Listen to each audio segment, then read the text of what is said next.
This is the Hidden Killers podcast with Tony Brueski, featuring former FBI Special Agent and Chief of the Counterintelligence Behavioral Analysis Program, Robin Dreeke. Just a couple of weeks ago, we saw the trial was open to begin at some point here in the Michigan case of the teenager who went and killed his classmates. The two parents in that case now going to be brought up on charges of giving their child access to a firearm that he was able to use, even though they knew there was mental health problems. Just the other day, we saw another one, a mom of an 11-year-old shooting suspect being charged.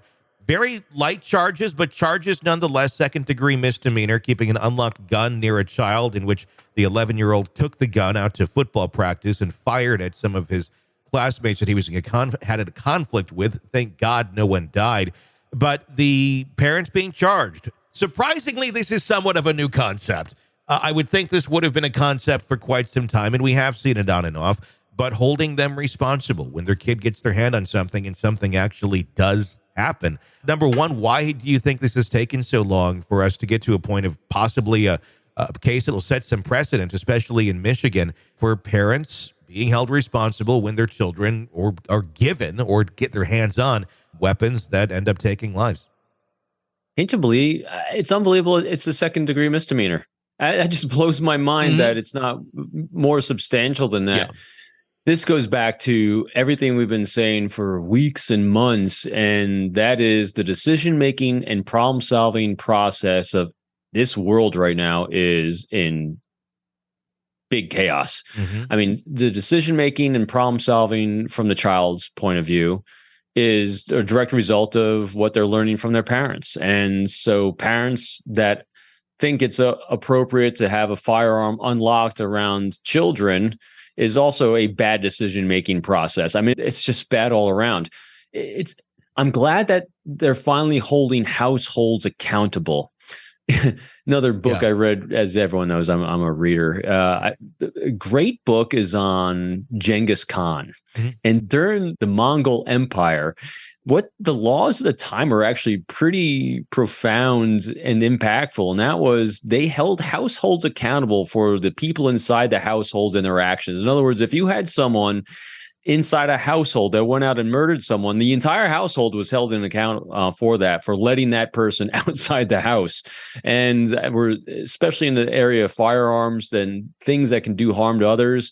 I think we're starting to maybe see a better flavor of, hey, we got to start learning how to police our own and stop placing it on society, because society and police departments, law enforcement, public officials, they can't police everyone. We got to do something to help each other out at that grassroots level that starts in the family, because if we don't, this continued chaos will continue to erupt. And that's interesting, taking a look at the unit as a whole. I know the arguments, I can already hear them with that statement of, well, I work, I can't control this, I can't control that. I mean, all of his work, a lot of us have extremely busy lives and multiple children. But some of us seem to find ways of making it work, and some don't go out, and we don't even really think about these sort of things, because the character of the people that we are with, we know they're not someone that's going to do that. But then you have the character, especially in that case in Michigan, James and Jennifer Crumbly and their son, who went in and executed several people. They knew this child had mental health problems, and somehow, in their infinite wisdom, thought, let's buy him a firearm. I mean, certainly we need punishment for this sort of thing, but at the end of the day, and in no way am I saying don't go after these people and don't do it. I'm not making an excuse. I think there needs to be some precedent set here. But at the same point, is it going to reverberate in terms of having effects on other parents? Is this going to be, oh gosh, maybe I really should think of this because those one parent, that couple over there went to jail? I don't know. It seems to be kind of almost the windshield wiper analogy with people or headlights. When it's raining and storming and they don't have the windshield wipers on or their headlights, there's no amount of crash videos one can show them to make them naturally go, I should turn my lights and windshield wipers on. Yeah. If you're going to do something or have something in your household, it doesn't matter what it is. If you're going to, as a family unit, and however that family looks, it doesn't even matter. If the household is going to bring something into the house, whether it's a new pet, a firearm, a new appliance, a vehicle, whatever, as a group unit, you have to think through and project out potential impact of these things in a house. And then you start mitigating, risks that these things have. It takes time, it takes effort, it takes energy, but it's also responsibility of teaching how to problem solve and think through different challenges that we face in life that pop up. For instance, with firearms, I'm retired FBI. I've had firearms in my household for my entire professional career. I have two now grown children that were very young. I was in the FBI before my children were born. Yeah. And I'll never forget this, when we were still living in New York, we trained my children, and what we did was our guns were always locked up in the house. My house is extremely safe house, but things happen. And they also go to friends and families' houses that I'm friends and family with other law enforcement and people that own firearms. Does that mean that they're that conscientious in their house as that we are in mine? No, not necessarily.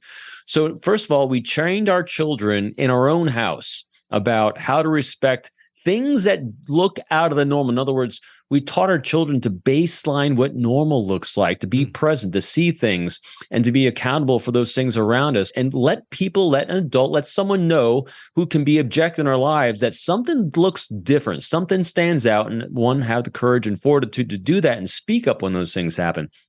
And then I taught my children about firearms since they have to be in the house. And then the big thing I taught them to do is, if a parent isn't around and you happen to see one somewhere, what do?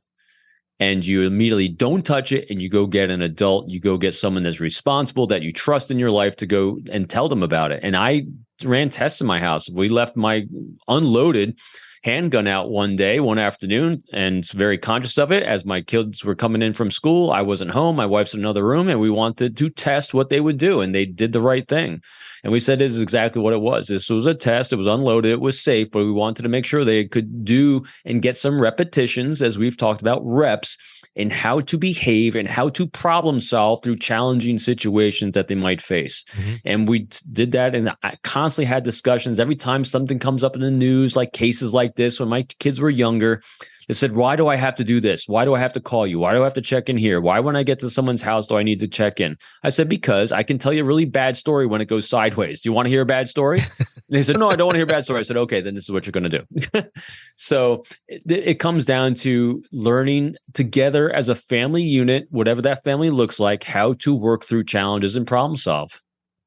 I completely agree. What about the many homes out there that don't have necessarily competent parents like yourself, thoughtful parents, people who are thinking ahead of the what ifs and the what possibilities and cause and effect? If they're not going to get it at home, simply because the parents are not equipped to deliver that sort of message, which is obviously a reality for many of them, where do kids get that? Should that be something that there's more talk of in school, or where is it? Because I completely agree. If all of us did the same sort of thing that you're talking about, it would be wonderful, but that is not the reality. You are the exception to the rule with that level of care and being a teacher to your children.